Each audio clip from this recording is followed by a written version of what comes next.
Durante um final de semana em Minas, com muito pão de queijo e muita cerveja na casa de um amigo, eu descobri que eu tinha jogado R$ 100.000 no lixo. Um debate casual sobre desenvolvimento de software me fez perceber que eu estava apostando alto numa ideia furada. O meu erro? Acreditar que eu sabia o que o cliente queria. No vídeo de hoje eu vou contar qual foi um dos maiores erros que eu cometi na jornada de construção do Tintim e também vou contar como que a gente resolveu esse problema usando uma técnica para desenvolver software 4 vezes mais rápido. Seja bem-vindo ao canal do Moa, aqui eu te mostro o empreendedorismo na prática sob a visão de quem está no dia a dia construindo um negócio digital. Eu era o meu cliente no começo, né? Se você está chegando por aqui agora no canal, eu sou o criador do Tintim, que é um software que identifica e rastreia vendas por WhatsApp, né? E a ideia inicial, quando eu comecei o Tintim, era justamente pegar aquele monte de script que eu já usava na minha empreitada anterior, a DevPro, scripts de tracking, né? Transformar aquilo tudo num produto que fosse usável e palatável para o cliente comum, né? Eu tinha aquela dor e eu conversava com as pessoas e eu sabia que as pessoas também tinham essa dor, né? Se você está curtindo o conteúdo, se inscreve na newsletter do Mo. É grátis e eu envio todo sábado um conteúdo igual a esse, só que muito mais aprofundado, porque é texto, né? Para se inscrever, toca no primeiro link que está aqui na descrição. Valeu. O contexto da DevPro era o seguinte, né? Imagina que a gente investia R$ 300.000 em mídia paga para poder captar lead, fazer um evento gratuito, depois desse evento gratuito abrir as vagas do curso do Bootcamp DevPro, né? E aí depois, com as vagas abertas, né, a gente vendia de fato, né? Então você imagina que são 45 dias entre eu investir R$ 300.000 e ver esse dinheiro retornando, né? Então, se eu ficar completamente no escuro, a chance de eu perder esse investimento é muito grande, né? Então, o que eu fiz foi desenvolver uma série de scripts, planilhas e formulários e um monte de coisa ali para conseguir coletar dados e ir buscando indícios de que aquele lead que eu estava captando era um lead de fato que ia comprar, que era propenso a comprar o nosso curso, né? A ideia original do Tintim era mais ou menos essa, né? Tracking para quem fazia lançamento. Mas no meio do caminho eu acabei descobrindo o mercado de venda por WhatsApp e eu percebi que nesse mercado a dor era imensamente maior e esse mercado era absurdamente maior do que o mercado de infoproduto, né? E aí eu resolvi entrar nesse mercado com o Tintim e a partir desse momento eu deixei de ser o meu cliente. Apesar do cliente continuar sendo gestor de tráfego e o que eu fazia era compra de tráfego, né?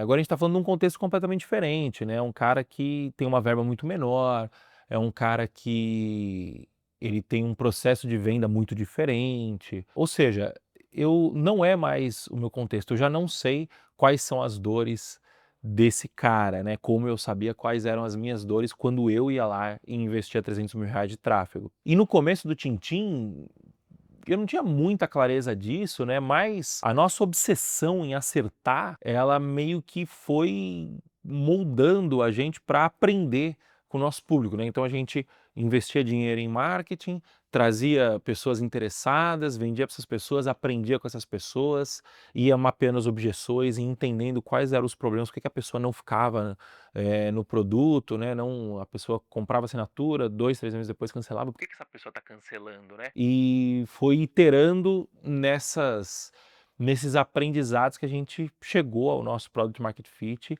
e escalou, né?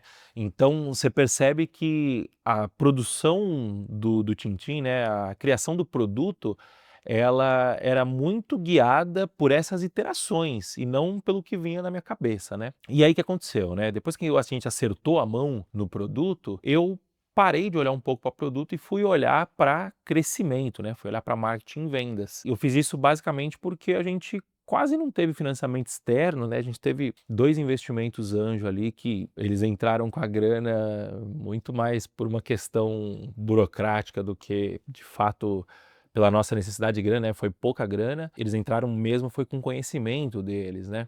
Então eu precisava, de alguma forma, financiar o nosso crescimento e foi através dos nossos clientes, né. E como eu disse, eu perdi um pouco o foco do produto. Eu não me arrependo absolutamente, né, de ter tomado essa decisão. Eu tenho plena consciência que ganha o jogo de verdade quem sabe vender e não quem sabe entregar, né. A entrega, sem dúvida nenhuma, faz parte do produto, né, mas a Brahma não é a melhor cerveja do mercado e ainda assim é a mais vendida. O Big Mac não é o melhor lanche do mercado e ainda assim é o mais vendido, né. E esse foco em marketing e vendas deu resultado, né, tanto que, na época que aconteceu esse problema, né, a gente tinha chego a mais ou menos 400.000 de receita recorrente mensal com menos de 2 anos de existência, né. Como eu sou o responsável pela estratégia, por produto, por marketing, né, aqui no Tintim, né, a minha liderança ela tá muito mais focada em executar, né, em garantir a execução e essa parte mais estratégica ela fica sob minha responsabilidade, é muito difícil fazer tudo, né. Então, como eu acabei dando foco maior para marketing e vendas, eu acabei tirando um pouco de foco de produto, mas eu decidi ali no segundo semestre de 2024 que isso ia mudar, eu ia voltar a olhar para produto com muito carinho, do jeito que eu olhava no começo da empresa, né. E por que que eu tomei essa decisão? Porque o Tintim estava crescendo bem, estava relativamente estável, né, mas o produto ainda tinha, algumas funcionalidades-chave que eu sabia que precisavam ser implementadas e que ainda não tinham sido implementadas por falta de tempo, né, do nosso time e minha principalmente, né. E aí eu decidi criar o projeto Tintim 2.0, que era uma série de funcionalidades, né, que, iam ser implementadas e que iam resolver todos os problemas do cliente e consequentemente iam resolver todos os nossos problemas de produto também, né. E de onde saíram essas funcionalidades? Da minha cabeça, o que foi um erro crasso. Com o Tintim 2.0 eu parti da premissa que eu era o meu cliente, quando na verdade eu não era mais, né. Eu falei: "Não, eu toco a área de performance aqui no Tintim, então eu sei o que o gestor de tráfego precisa". Viajei, né, como eu disse no começo do vídeo, perfis completamente diferentes, né. Nessa época a gente devia estar investindo, sei lá, já 40, 50 mil reais em tráfego pago por mês. Pouquíssimos clientes do Tintim investem essa quantidade, né. E por mais óbvio que isso pareça agora, na época eu não estava enxergando isso, porque eu estava muito ansioso, precisava terminar aquele produto, eu sentia que o produto estava inacabado, né. E aí essa arrogância minha e presunção de que eu sabia o que o cliente queria, me fez pular várias etapas ali de criação de produto, e o resultado foi um backlog gigantesco, né, uma entrega gigantesca para ser feita, 6 meses de trabalho e nada na mão do usuário nesses 6 meses. Foram 6 meses de trabalho no lixo? Não, não foram, porque tem muito do que foi feito ali que dá para ser aproveitado ainda, né. Mas, sem dúvida nenhuma, foram 6 meses completamente não estratégicos, né. A nossa sorte é que a gente estava bem posicionado, né, e que o produto ainda assim gerava muito valor, então a gente tinha margem de segurança para poder cometer esse erro, né. Mas foi sorte. E como que eu descobri isso, né? Eu estava lá em Minas, na casa do meu amigo Augusto Goulart, a filhinha dele, linda, tinha nascido, a gente foi lá visitar, estávamos eu, Augusto, o Ronaldo, que é o nosso líder técnico aqui no Tintim, e o Henrique Bastos, que é um amigo de longa data, né. E eu estava com todos os programadores, né, eu contando para eles como que estava o Tintim, né, e a gente acabou engatando numa discussão em que eu contava um pouco, de como que funcionava o nosso sistema de entrega de produto aqui no Tintim, né. E o que que foi essa discussão, né, essa discussão foi justamente eu defendendo que eu sabia o que o cliente queria e por isso a gente podia pular algumas etapas de concepção de produto, e o Henrique defendendo que não, eu não sabia o que o cliente queria, né. E argumento dele, argumento meu, tal, né, óbvio, de forma muito civilizada, né, a gente sempre gostou desse tipo de discussão, até que o Henrique usou, assim, um exemplo claro, didático, que me fez olhar e falar assim: "Caramba, é verdade". Era tipo assim, um negócio estúpido, sabe. Eu falei: "É verdade". E aí eu fiquei muito puto na hora que eu falei: "Caramba, como que eu não percebi isso? E fiquei mais puto ainda, porque quando ele deu o exemplo, não vem ao caso aqui falar o exemplo, né, bem contextualizado, mas quando ele deu esse exemplo, eu olhei e falei: "Caramba, a gente fazia assim no começo, cara, a gente perdeu nossa essência". E, de novo, né, eu não me sinto culpado realmente por isso, né, o foco estava em outro lugar, mas independente de culpa ou não culpa, existe um erro, né, e esse erro precisa ser corrigido, né. E foi aí que a gente sentou, eu e o Ronaldo, e repensamos todo o processo que a gente estava executando para poder entregar produto, né. E aí eu acabei escrevendo alguns princípios aqui para a gente poder se nortear na construção do produto e não cometer esse erro que eu estava cometendo novamente, né. E o primeiro princípio é, você tem que sempre manter 2 roadmaps. Basicamente é um roadmap de inovação, né, em que a gente entrega novas funcionalidades, e essas novas funcionalidades sempre vão ser, orientadas por regras de negócio, né, e um outro roadmap para o resto, né, que são melhorias, correções de bug, implementações de melhorias de engenharia, por exemplo, que o cliente acaba não enxergando, né, mas é importante ser feito. E esse roadmap de melhorias no geral, ele não tem muito segredo, né. É basicamente a gente manter um backlog, refinado e bem especificado, né, que vai ser criado a partir de demandas de clientes que pedem novas funcionalidades, clientes que pedem ajustes, o time de suporte que notifica que sempre tem um problema recorrente, o time de tecnologia que deixa débitos técnicos e precisa pagar esses débitos em algum momento, ajustes de infraestrutura, né, enfim, correção de bugs, manutenção de software no geral, né. Não tem muito segredo aqui. Acho que o grande ponto aqui é você sempre ter, um backlog mais ou menos organizado para poder ir preenchendo as sprints com essas melhorias, né. Mas o bicho pega mesmo quando a gente está falando de implementação de novas features, né. E aí vem o segundo princípio, que na verdade a gente não tem que ter grandes entregas, a gente tem que ter experimentos. Aqui no Tintim a gente chama esse backlog de novas funcionalidades de backlog de inovação. Esse tipo de demanda, ele nasce quase sempre da área de negócios, né? E geralmente é uma demanda que vai responder a uma dessas 3 perguntas. Primeiro, como eu aumento o meu tamanho de mercado, ou como eu aumento o meu ticket médio por cliente, ou como eu aumento a retenção do meu produto. A gente responde essas perguntas de uma única forma, que é resolvendo problemas do cliente. Eu não vou entrar aqui no mérito de como descobrir, né, os problemas do cliente e tal, acho que não é esse o ponto. O meu ponto aqui é te mostrar que grandes entregas, elas custam muito caro. Quer ver, ó, vamos fazer uma continha de padeiro básica aqui. Vamos supor que o seu time de desenvolvimento custa R$ 50.000 por mês, né? Todos os seus programadores, designer, pessoal de produto e tal, 50 pau por mês. Vamos supor que você tem 2 sprints sendo entregues por esse time de produto, né? Então é uma sprint a cada 15 dias, né? Então cada sprint custa R$ 25.000. E aí, imagina que para você entregar uma feature completa, né, fazer uma grande entrega de fato, você demore 4 sprints.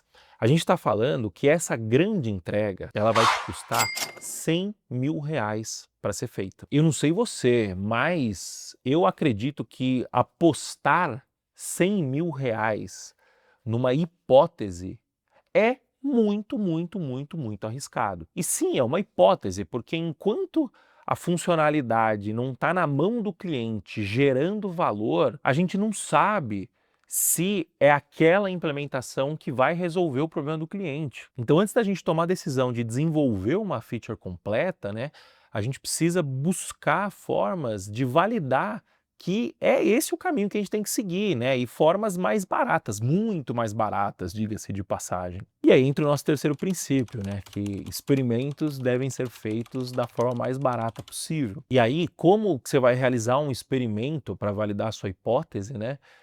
De uma forma barata?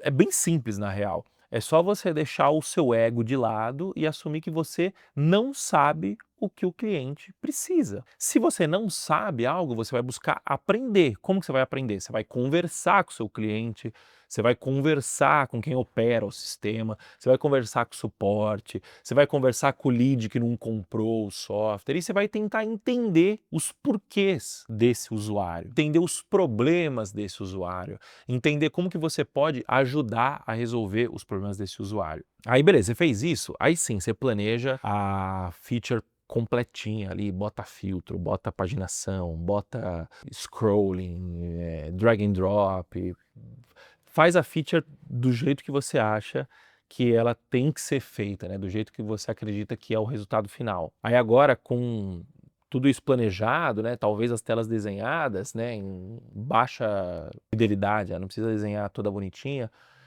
mas pensando nisso, aí você olha e você fala, bom, beleza, isso aqui tá perfeito, né? Agora, como que eu faço para entregar isso com a menor quantidade de desenvolvimento possível? Como que eu faço para entregar isso sem precisar de filtro, sem precisar de paginação, sem precisar alterar banco de dados, sem precisar criar uma nova tela, talvez alterando uma tela que já exista, né? A ideia aqui é fazer algo tosco mesmo, né? Algo feio, mas que resolva o problema do cliente. Não talvez da melhor forma possível, da forma mais fluida possível, mas que resolva o problema do cliente. Porque o seu objetivo aqui não é resolver o problema do cliente. O seu objetivo aqui é validar se a sua hipótese está certa. E aí você pega esse código feio mesmo e não precisa colocar na mão de todos os seus clientes. Coloca 10% da base, 5% da base, explica que você está testando, explica que você está validando, e aí reduz o tempo de entrega para no máximo, um sprint. Aí beleza, desenvolveu, colocou na mão do usuário, deixa lá. Deixa o usuário usar. Se a feature realmente gerar valor, naturalmente o usuário vai começar a pedir o filtro que você não colocou, a paginação que você não colocou, a ordenação que você não colocou. Ele vai pedir uma melhoria no fluxo, talvez. E aí você constrói essa feature junto com o seu usuário e não simplesmente da sua cabeça. Entendeu? O Tintim no começo ele nasceu exatamente assim, ele nasceu dessa iteração. A gente vendia, colocava na mão do usuário, o usuário usava e falava assim, putz, eu não estou conseguindo, por exemplo, fazer com que o comercial do meu cliente marque a venda. E aí a gente quebrava a cabeça.